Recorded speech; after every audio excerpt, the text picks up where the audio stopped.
He grabbed my wrist right in the middle of Kestrel Harbor College's parking lot, just as freshmen were unloading their trucks. Metal screeched as tie-down straps snapped loose. Everyone assumed it was a rental truck. Nobody knew the registration listed North Ferry Logistics, LLC, a company I'd quietly formed 3 weeks earlier. And worse for him, that truck was carrying the court order to seize his assets. My name is Ava Mallory, and I'm 23 years old. That August morning at Harbor Ridge Dormitory should have been simple, just another graduate student moving into campus housing. The parking lot buzzed with families hauling mini fridges and plastic storage bins.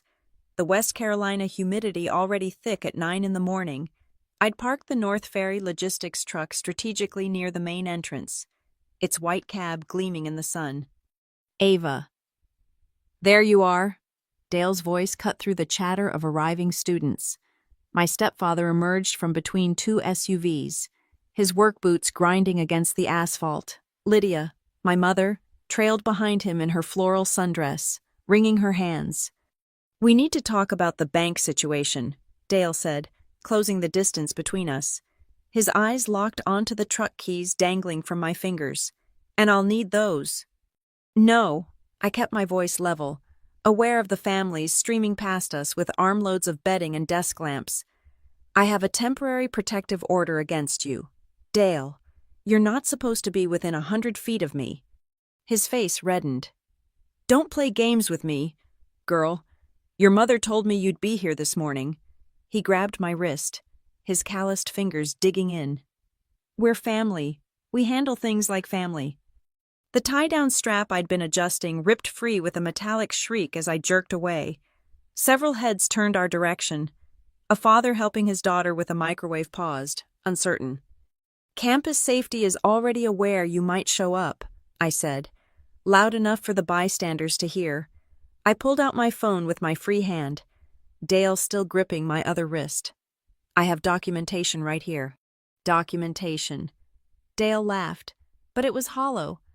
What are you, some kind of lawyer now? System security. Actually, graduate program. I twisted my wrist, using a simple escape technique Maya had taught me. But I've learned a lot about fraud detection lately. Fascinating field. Dale's grip loosened just enough for me to step back. Behind him, my mother finally spoke. Ava, honey, can't we just discuss this privately? People are staring. Good, I said. Witnesses are helpful. I spotted the campus safety golf cart turning into the lot. Right on schedule. Officer Renee Callow was driving, her body camera already activated per my earlier request. Dale followed my gaze and saw the security vehicle. His jaw tightened. This isn't over.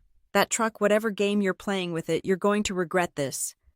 The truck is registered to North Ferry Logistics, LLC, I said, pulling up the registration on my phone screen. That's my company, formed 3 weeks ago, perfectly legal, unlike forging someone's signature on loan documents. His face went from red to pale. Behind him, my mother made a small, wounded sound. Officer Callow parked the golf cart and approached us, hand resting casually on her radio. Everything all right here, Ms. Mallory? This man is violating a temporary protective order, I said, showing her the court document saved on my phone. I have video of him grabbing me. I gestured to the truck's dash cam, its red recording light steady. Dale's mouth opened and closed like a fish gasping for air. Around us, the normal chaos of move-in day continued, but we existed in our own bubble of tension, the kind that comes when someone realizes they've walked into a trap they never saw coming. Sir, Officer Callow said to Dale, I'm going to need you to step away from Ms. Mallory and come with me. As Dale was led away, still sputtering about family and misunderstandings, my mother remained frozen in place. Ava, she whispered, how could you? I hefted a box from the truck bed, my real belongings, not the decoy items I'd mentioned in my message to her. How could I protect myself from identity theft? How could I refuse to be Dale's next financial victim? Pretty easily. Actually, it just took some planning. The morning sun beat down on the asphalt as I carried my things toward the dorm entrance. Leaving my mother standing among the other parents, though none of them had arrived with court orders tucked between the bed sheets and printer paper. 6 weeks before that parking lot confrontation, I sat at my desk in my cramped apartment, staring at an envelope from Palladium Credit Union. My hands trembled as I tore it open. Inside was a payment notice for a car loan, a loan I'd never taken out, for a vehicle I'd never seen, with my signature as co-signer for Dale Riker. Except I'd never signed anything. The signature on the document was close to mine, but not quite right. The A in Ava was too looped. The Y in Mallory extended too far below the line. Someone had practiced, but not perfectly. I knew immediately whose handiwork this was. I'd seen Dale forge receipts for his under-the-table repair jobs before. I drove straight to the Blue Timber County Courthouse. My help desk shift at Black Pine Systems be damned. The clerk at the records office was helpful, pulling file after file. That's when I found the second document, a refinancing application for our family home, using a scanned copy of my signature from an old apartment lease. The metadata showed it had been digitally inserted. "Mom, we need to talk," I said that evening, spreading the documents across her kitchen table. Dale was at his shop, which gave us maybe an hour. Lydia barely glanced at the papers. "Oh, honey, Dale mentioned he might need your help with some financial things. Just sign whatever he needs. You know how stressed he's been about money." "He already signed for me. That's fraud. Mom, identity theft." She finally looked up, her face drawn. "Don't be dramatic, Ava. He's trying to keep this family afloat. Sometimes we have to make sacrifices. Sacrificing my credit score and financial future isn't your call to make." I gathered the papers. "I'm reporting this to the police." "You'll ruin him." She stood, knocking over her coffee mug. "Is that what you want? To destroy your stepfather, to tear this family apart?" He tore it apart when he decided I was his personal ATM. That night, I packed what I could fit in my car and drove to Maya Ellison's apartment. My best friend took one look at my face and cleared space on her couch without asking questions. Over the next 3 days, I became an expert in financial fraud response. I called Palladium Credit Union 17 times, each call meticulously documented in a spreadsheet: date, time, representative's name, reference number. I disputed the fraudulent accounts, placed fraud alerts with all 3 credit bureaus, and filed a police report, case number 2024-7891. "You need more than defense," Maya said on day 4, watching me organize my growing file system. "You need to go on offense." I learned that Delaware allows LLC formation online for $90. I learned that having a business entity provides certain legal protections and opportunities. I learned that documentation is everything: every email saved as a PDF, every text message screenshot, every verbal threat recorded legal in our one-party consent state. My notebook filled with evidence, July 3rd. 10:47 a.m. Dale accessed my old apartment lease from Mom's filing cabinet, July 5th, 2:15 p.m. Loan application submitted to Palladium Credit Union with forged signature, July 8th, 4:33 p.m. Dale texted Mom. Handled that thing we discussed, July 12th, 9:21 a.m. Credit alert showed hard inquiry from Palladium, July 15th, 11:30 a.m. Loan funded to Dale's account. I created a timeline, cross-referenced with bank statements I'd pulled from Mom's desk. She still kept my old mail there. The pattern was clear. Dale had been planning this for months, probably since his construction business started hemorrhaging money. "He's escalating," I told Maya after Dale left 6 voicemails threatening to straighten me out if I didn't drop the fraud reports. "This won't end with just the car loan." She nodded, then smiled grimly. "Good thing you're escalating too." That night, I sat at Maya's kitchen table with my laptop, establishing North Ferry Logistics, LLC.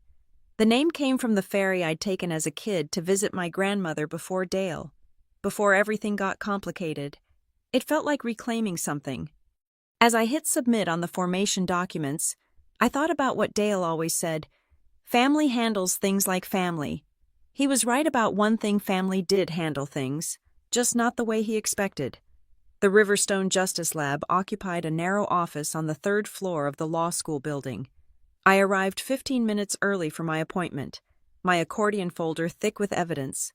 Through the glass door, I could see law students bent over case files, supervised by attorneys who looked barely older than their mentees. Ava Mallory, a young man in a crisp button-down, emerged. "I'm John Proctor. I'll be handling your case under Professor Weinstein's supervision." His office was more of a cubicle, but he'd managed to make it professional with a small conference table and legal volumes lining a bookshelf. I spread my documents across the table, methodically forged signatures, bank statements, police reports, fraud alerts. John's expression grew more serious with each page. "You've done incredible prep work. Most clients come in with maybe a crumpled receipt and a story. This is..." He gestured at my color-coded tabs. "This is a prosecutor's dream. I work in systems security. Documentation is kind of our thing. Well, it's about to become our weapon." He pulled out a legal pad. "First, we need an affidavit formally denying these signatures. Then we'll file identity theft charges with the DA's office and pursue a temporary protective order given these threats." He showed me the printed screenshots of Dale's messages I'd provided. "How long will that take?" "The TPO. We can file for an emergency order today. Judge Martinez has a slot at 3 p.m. John was already filling out forms. The criminal charges will take longer, but the civil remedies we can move on immediately." As we worked through the paperwork, John's supervising attorney stopped by. Professor Weinstein examined my evidence and whistled low. "Your stepfather made a crucial mistake. He used the same forged signature on multiple documents. That establishes pattern and intent. Makes our job easier." After 2 hours at the Justice Lab, I headed across campus to the Department of Public Safety. Officer Renee Callow was exactly as Maya had described former military police. No nonsense, and absolutely zero tolerance for domestic financial abuse. "Graduate student, huh?"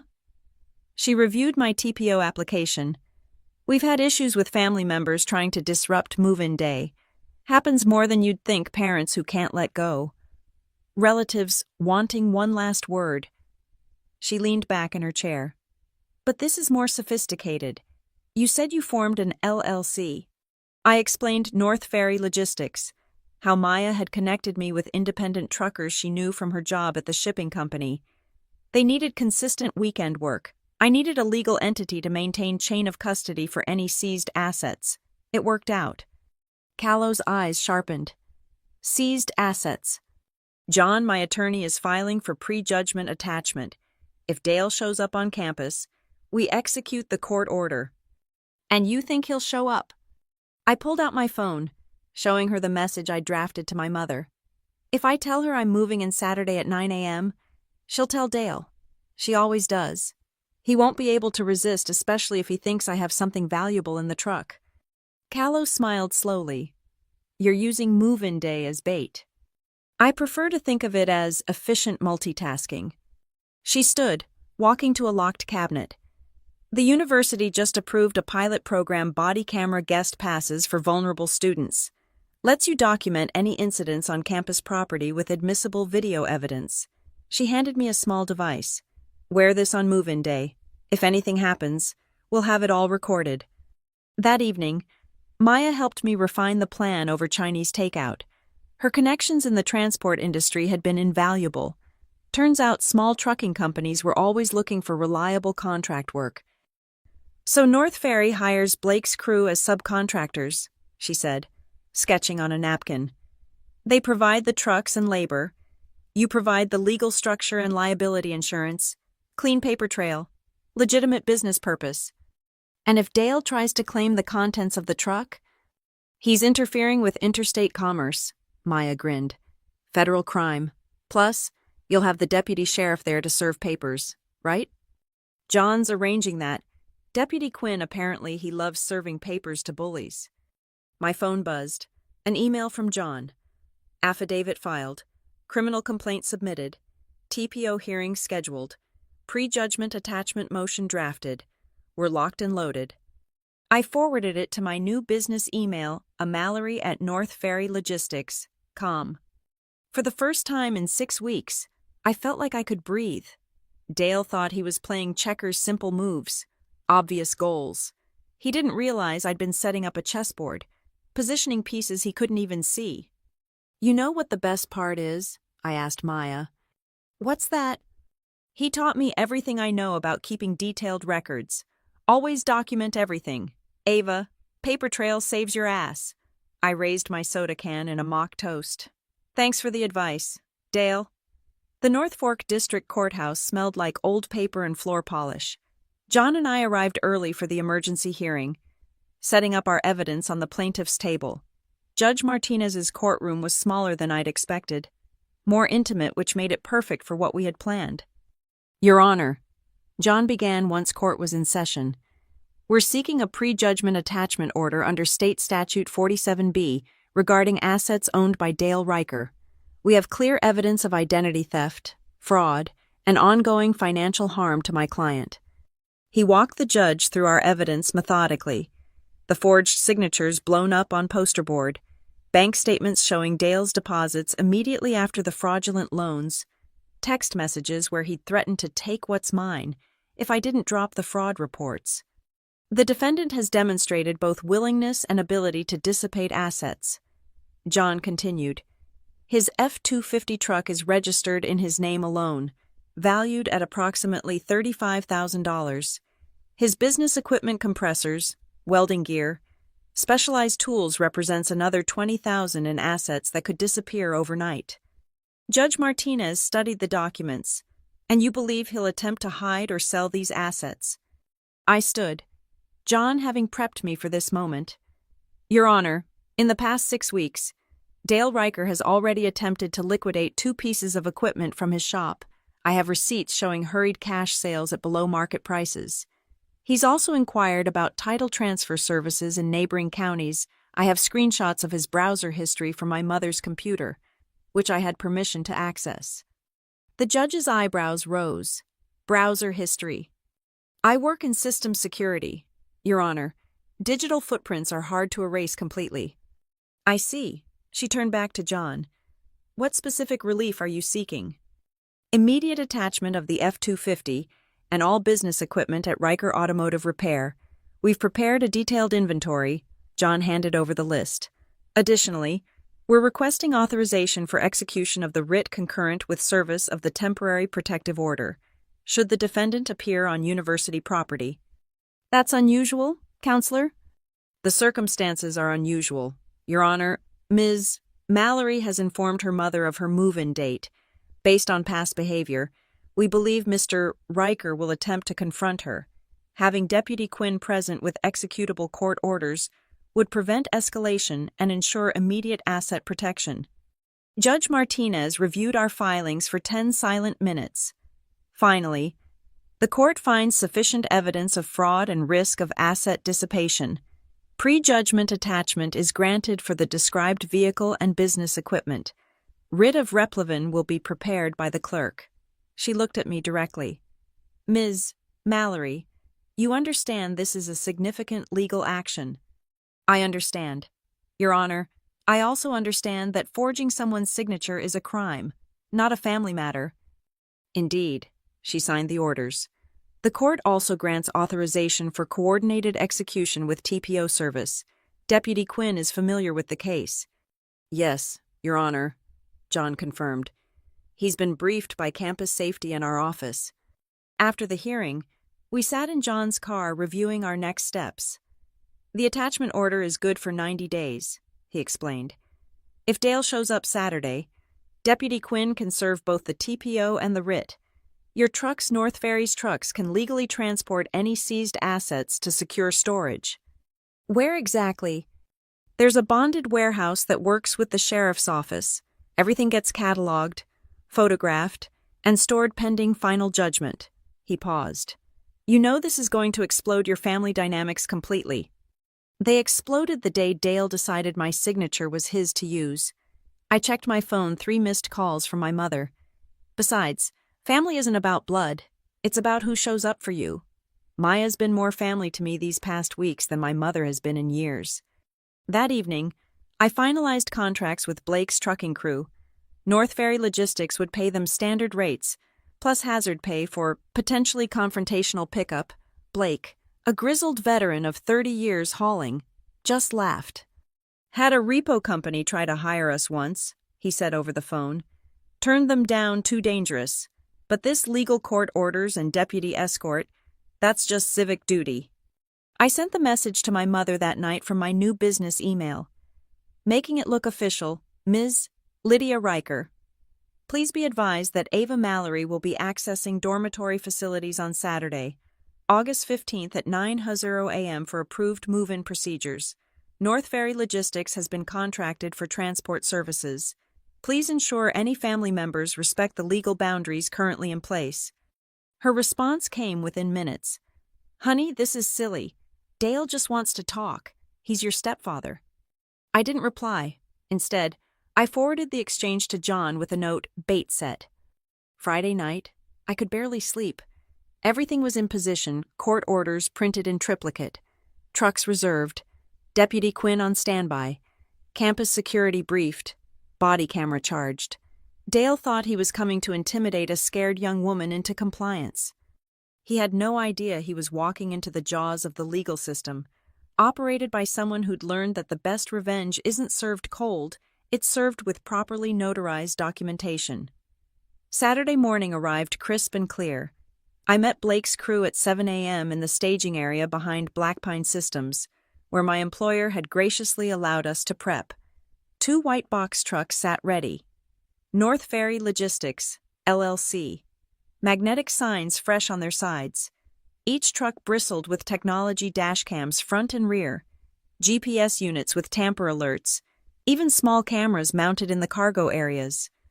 "Interior cameras were my idea," Blake said, patting the truck's side. "You'd be amazed what people claim happened during transport. This way. Everything's documented." I handed him the court orders, sealed in waterproof envelopes. "Deputy Quinn will meet us at the campus entrance at 8:45. He'll follow at a distance unless needed.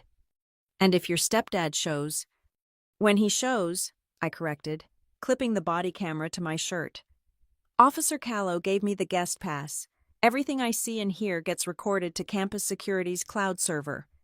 My phone buzzed a text from an unknown number, but I recognized Dale's burner phone pattern. "You're playing with fire, little girl. This ends today." I screenshot it, forwarded to John, and added it to my evidence folder. Even his threats were evidence now.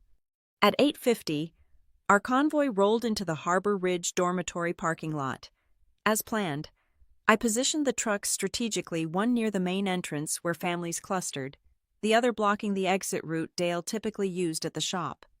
Deputy Quinn's unmarked car parked 3 spaces away, giving him clear sightlines. I began unloading boxes' actual belongings this time, not props, books, computer equipment, clothes, normal move-in day stuff. The body camera captured everything time-stamped, geotagged, legally admissible. At 9:07, Dale's F-250 roared into the lot. He parked crooked across 2 spaces, jumping out before the engine fully died. Lydia emerged from the passenger side, wringing her hands in that familiar gesture. They'd dressed up Dale in his cleanest work shirt, my mother in her church dress, playing the concerned parents. "Stay back," I told Blake quietly. "Let him come to us." Dale strode over, his face already red. Several families glanced our way. Sensing tension, good witnesses were scattered everywhere, their own phones probably recording. "What the hell is this?" Dale gestured at the trucks. "North Ferry. You think you're some kind of businessman now." "Businesswoman," I corrected, continuing to unload boxes. "And yes, I incorporated 3 weeks ago, Delaware LLC, operating in West Carolina with proper foreign entity registration, all perfectly legal." He reached for the truck's cargo door. The moment his hand touched metal, an alarm shrieked. Blake had installed contact sensors on all access points. The dashcam's recording light blinked faster, switching to high-definition mode. "Warning," an automated voice announced from hidden speakers. "Unauthorized access attempt to North Ferry Logistics property. This incident is being recorded and transmitted to security services. Dale jerked back as if burned. Around us, move-in day came to a standstill. Parents and students turned to stare. "Cute tricks," he snarled, then grabbed my wrist exactly as I'd predicted. "But family doesn't play games with—" "Step back!" Deputy Quinn's voice boomed across the parking lot.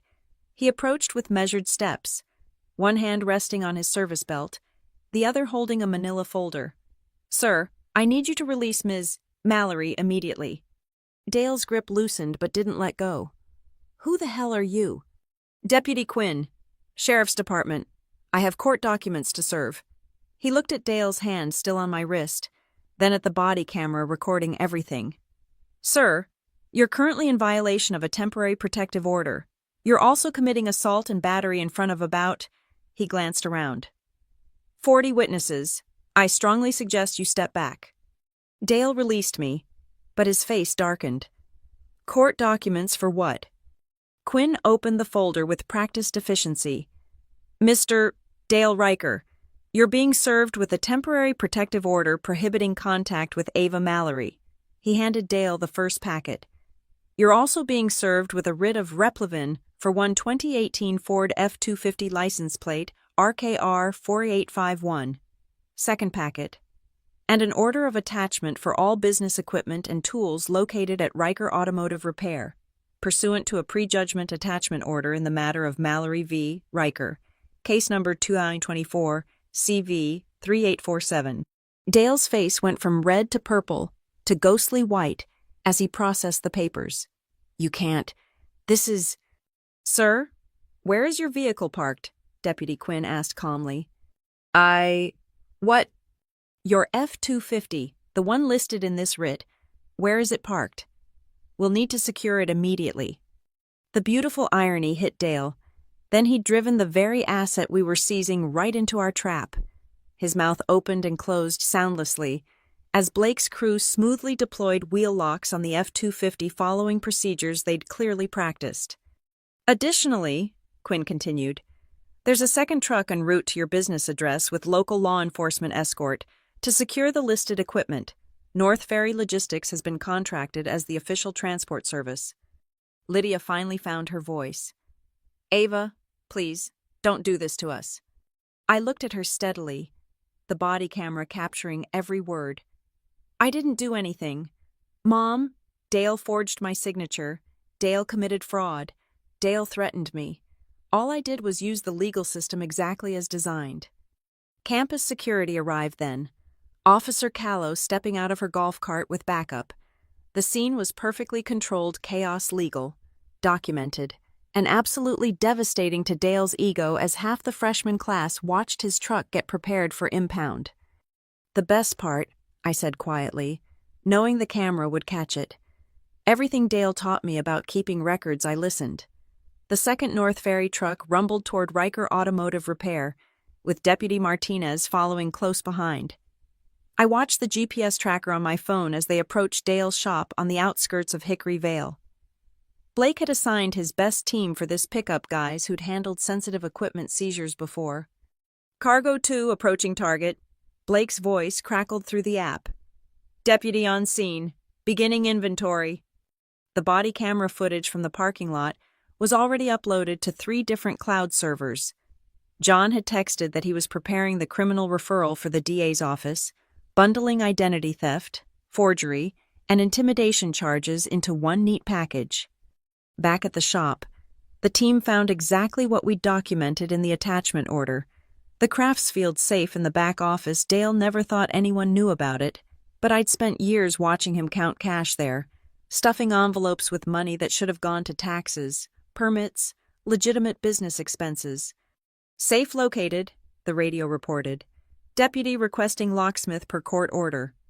Within an hour, they'd cataloged everything: 2 welding setups, 3 diagnostic computers, an industrial air compressor, specialized transmission tools, and boxes of what Dale called his insurance papers. The safe yielded its own treasures, falsified invoices with my forged signature authorizing equipment purchases, a handwritten ledger showing where money had been diverted, and printed screenshots of my mother's bank transfers trying to cover Dale's shortfalls. "Jesus," John breathed when I forwarded him photos of the evidence. He documented his own crimes. This is prosecutorial gold. The criminal referral went to AD Sarah Winters, known for her particular hatred of financial predators. She reviewed our evidence packet that afternoon and immediately flagged it for prosecution. Identity theft, felony forgery, false financial statements, intimidation of a witness. The charges stacked up like building blocks. My phone rang. "Lydia." "Your stepfather is at the police station," she said, voice hollow. "They're booking him. Are you happy now?" "Is this what you wanted?" I sat in my new dorm room. Surrounded by boxes, I could finally unpack in peace. What I wanted was to not have my identity stolen. What I wanted was a stepfather who didn't see me as a financial resource to exploit. What I wanted was a mother who protected me instead of enabling him. "We're family," she whispered. "No," I said firmly. "Family doesn't forge signatures. Family doesn't threaten. Family doesn't choose a criminal over their own daughter." I paused, then added more gently, "You're welcome to visit me here anytime, Mom, alone, when you're ready to have a relationship that doesn't include Dale." She hung up without answering. That evening, Maya brought pizza to my dorm. We sat on the floor, laptop open to the case filing system, watching as documents updated in real time. "Look at this." I showed her the inventory from Dale's safe. 15 different documents with my signature forged. He'd been planning this for over a year. And the bank? Palladium Credit Union already called John. They're pursuing their own criminal complaint and agreed to full remediation. The loan comes off my record. Full credit repair. Plus they're investigating their notary who approved the documents without proper verification. My phone buzzed with an email from the bonded warehouse. Assets secured. Photographic inventory attached. Total value $58,000. Available for liquidation upon final judgment. Maya raised her soda can. "To North Ferry Logistics. Best shell company ever." "It's not a shell company," I protested, laughing. "I filed quarterly taxes and everything. Might actually keep it running. Blake's crew likes the steady weekend work." Another email popped up, this time from Professor Weinstein at the Justice Lab. "Ms. Mallory, exceptional work on evidence preparation. Would you consider letting our advanced litigation class study your case anonymized? Of course, this is textbook execution of civil remedies in identity theft cases." I forwarded it to John with a note. "Make sure they include the part where proper documentation beats intimidation every time." As night fell over Harbor Ridge Dormitory, I finally unpacked my last box, the one containing all the evidence copies, the court orders, the business formation documents. Proof that sometimes the best revenge isn't about getting even, it's about getting everything legally, methodically, and with receipts for every single step. Dale was in county lockup awaiting arraignment. His truck and tools were locked in a warehouse, soon to be auctioned to pay restitution. The forgeries were documented, filed, and heading for trial. And I was exactly where I belonged in my dorm room, free from his shadow, with a business entity to my name and a legal victory that would fund my graduate degree from the eventual settlement. "Family handles things like family," Dale always said. He was right. I handled it exactly like family should, by protecting myself when no one else would. The North Fork District Court's temporary hearing room smelled like new carpet and anxiety. 2 weeks after the parking lot confrontation, we were back for the emergency hearing on the protective order and attachment. Dale sat at the defendant's table in an ill-fitting suit, his public defender shuffling papers nervously. Behind him, Lydia clutched her purse like a lifeline. Judge Martinez entered, and we all rose. "Be seated. This is the matter of Mallory versus Riker. Case number 2024 CV 3847. We're here on petitioner's motion to extend the temporary protective order and defendant's challenge to the asset attachment." Campus safety went first. Officer Callow connected her laptop to the courtroom's display system. "Your Honor, this is body camera footage from August 15th, approximately 9:08 a.m. The video played on the large screen, crystal clear audio and video of Dale grabbing my wrist, ignoring direct orders from Deputy Quinn, violating the TPO we'd served him just minutes before. The courtroom was silent except for the recorded sounds of Dale's threats and the alarm from the truck. The defendant made physical contact with the petitioner despite being served with a protective order, Callow testified. He only released her after law enforcement intervention. Next came the Palladium Credit Union representative, a stern woman named Patricia Morse. Our investigation confirmed that the signatures on 3 separate loan documents were forgeries. We've compared them with exemplars of Ms. Mallory's genuine signature. She displayed the analysis on screen overlaid signatures showing clear discrepancies. The notary who approved these documents has been terminated. The loans totaling $47,000 were fraudulently obtained. Dale's attorney tried to cross-examine. Isn't it possible Ms. Mallory simply forgot signing these documents? Morse's expression could have frozen water. Sir, one of these applications was submitted while Ms. Mallory was documented as being in a proctored exam at Kestrel Harbor College, 50 miles away, unless she can teleport. No, she didn't forget. John called me to testify about the financial impact. I walked through my evidence methodically. Credit score drops, hours spent on fraud calls, lost wages from missing work, therapy costs from the stress. The defendant's actions cost me more than money, I testified. He stole my security, my peace of mind, my ability to trust. I've spent $3,200 on credit monitoring, legal fees, and securing my assets. I lost my part-time position at Black Pine Systems because I missed too many shifts dealing with this fraud. Any questions? Judge Martinez asked Dale's attorney. Ms. Mallory, isn't it true you formed North Ferry Logistics specifically to embarrass Mr. Riker? I met his eyes steadily. I formed North Ferry Logistics to protect my assets and create a legal structure for potential recovery if Mr. Riker found that embarrassing. Perhaps he should have considered that before forging my signature. The judge turned to the criminal aspects. ADA. Winters stood. Your Honor, the state has filed formal charges including identity theft in the first degree, forgery, and attempted witness intimidation.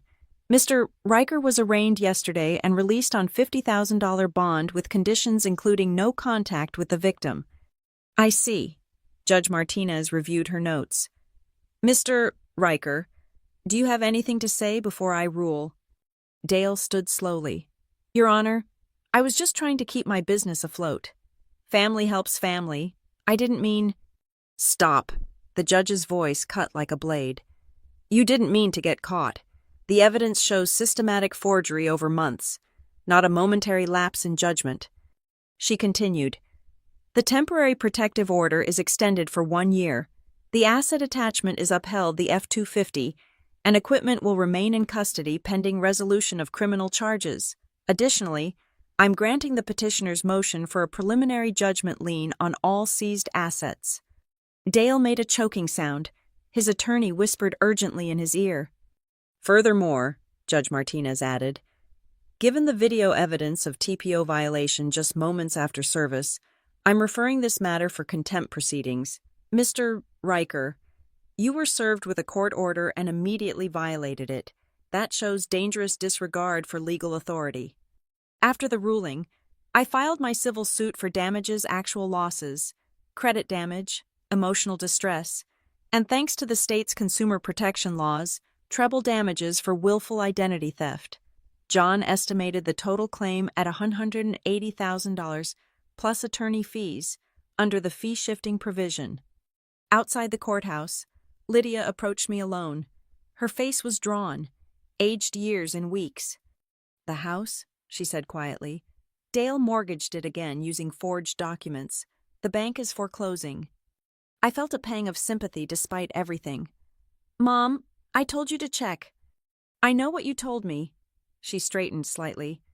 I've hired my own lawyer. I'm filing for divorce and suing Dale for the fraudulent mortgage. Maybe I should have listened sooner. I reached for her hand. It's not too late. The Justice Lab has resources for financial fraud victims. I can introduce you to John's supervisor. She squeezed my fingers, the first genuine connection we'd had in months. I'm sorry, Ava, for not protecting you, for choosing him over you. Just choose yourself now, I said. That's all I did, choose myself when no one else would. As we parted ways on the courthouse steps, my phone buzzed with an email from North Ferry Logistics' bank account, the first payment from the bonded warehouse for managing the seized assets. Clean money, earned legally, deposited in an account no one could forge their way into. Justice tastes like vindication served with properly filed paperwork. 3 weeks later, I stood in the Harbor Ridge parking lot again, this time unloading supplies for my research assistantship, same spot where Dale had grabbed me, but now it felt different, reclaimed. The morning sun cast long shadows across the asphalt as other graduate students hauled boxes of their own. Ava. Maya jogged over, grinning. Did you see the auction notice? She showed me her phone. The sheriff's office had posted the asset auction online, one F-250, extensive automotive equipment, all proceeds to satisfy judgment liens. The bidding started next week. Blake's crew is actually planning to bid on some of the diagnostic equipment, I said. They're expanding into mobile repair services. My phone buzzed, another North Ferry Logistics notification. The company had taken on 2 more transport contracts this month, legitimate businesses that needed reliable weekend freight service. What started as a defensive legal structure was becoming actual income. Then I saw them, Dale and Lydia, walking across the far end of the parking lot. He was out on bond, awaiting trial. They were headed to the administration building, probably dealing with the fraudulent documents he'd submitted to get a parent parking pass in my name. Dale spotted me and started to veer my way, his face darkening, but Lydia grabbed his arm, shaking her head firmly. She met my eyes across the distance and nodded once, a silent acknowledgement of the protective order, of boundaries finally being respected. They changed direction and disappeared into the building. You okay? Maya asked. Yeah, I said, surprised to find it was true. He has no power over me anymore. Later that afternoon, I got a call from John. The DA offered Dale a plea deal, 2 years minimum, full restitution, lifetime ban on using your personal information for any purpose. If he violates it, automatic 5 years. Will he take it? His lawyer is recommending it. The evidence is overwhelming. And Patricia Morse from Palladium Credit Union apparently made a very impressive victim impact statement about financial predators. That weekend, I stood in the bonded warehouse watching Dale's truck get prepped for auction. The same F-250 he'd driven to intimidate me now bore a lot number and starting bid price. North Ferry Logistics had been hired to transport sold items to winning bidders, a beautiful irony. The auctioneer was explaining the terms to gathered bidders when I noticed something in the truck's visor. A photo, Dale and my mother at their wedding, looking happy and hopeful. For a moment, I felt the weight of what had been lost. Then I remembered the forged signatures, the threats, the years of financial manipulation. Some things were meant to be lost. The truck sold for $28,000 to a construction company from 2 counties over. The equipment brought another $31,000.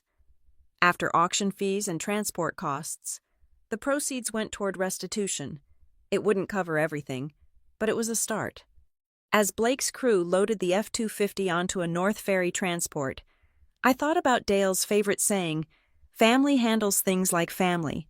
He'd meant it as justification for breaking boundaries, for taking what wasn't his. But I'd learned a different interpretation. Real family chosen or blood handles things with respect, with honesty, with legal documentation and proper signatures. My phone rang. Renee Callow from Campus Safety. Ava, thought you'd want to know we're implementing a new financial safety protocol based on your case. Students can now register financial protective orders with us, and we're training staff on signs of familial financial abuse. That's amazing. You're the one who showed us the gap in our system. By the way, the body camera program is being expanded. The footage from your case is being used in training with your permission, of course. I gave it gladly. If my story could help one other student protect themselves, then every forged signature had led to something worthwhile. As I drove away from the warehouse, North Ferry Logistics magnet gleaming on my car door, I passed the exit for Riker Automotive Repair. The shop was dark. Closed by court order signs plastered across the bay doors, Dale's empire of fraud, built on stolen signatures and family betrayal, reduced to plywood and legal notices. My phone showed a new email from Professor Weinstein. Ms. Mallory, your case study has been selected for presentation at the National Legal Aid Conference. Would you consider co-presenting on weaponizing documentation against financial predators? I pulled over to type my response. Absolutely. Let's teach them that the pen isn't just mightier than the sword properly notarized. It's a complete arsenal. The sun was setting over Hickory Vale as I headed back to campus. In my rearview mirror, Dale's former life disappeared into shadows. Ahead lay my graduate program, a growing business, and the knowledge that I'd survived by becoming exactly what Dale never expected, someone who fought back with paperwork instead of fists. He'd been right about one thing: I had played with fire. I'd just forgotten to mention I'd incorporated as a licensed fire management company first. Thank you so much for listening to this story. I'd love to hear where you're listening from. Drop a comment below, and let's connect about what you thought of Ava's journey. If this story resonated with you, please subscribe to the channel and hit that like button. And if you really want to help others discover this story, hit the hype button to boost it to more listeners. Your support means everything.